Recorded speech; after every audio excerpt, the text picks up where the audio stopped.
കിടിലം ഒരു ബീഫ് വരട്ടായാലോ. നെയ്യ് തൂവി ഇറച്ചിട്ട് മഞ്ഞപ്പൊടി, മുളക് പൊടി, മല്ലിപ്പൊടി ചേർക്കാം.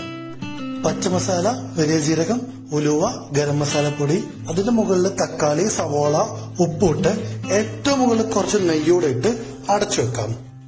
കനം കയറ്റി വെച്ചിട്ട് ആവിയിലാണ് വേണ്ടത്.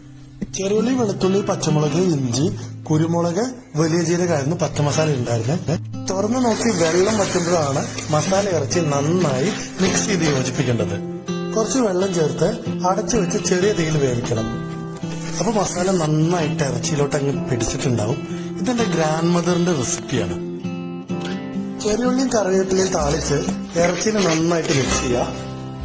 നല്ല ചൂട് ചോറും മോരൊഴിച്ച കുമ്പളക്കറി, പപ്പടവും നാരങ്ങച്ചാറും കൂട്ടൊരു പിടുത്തങ്ങട് പിടിക്കണം.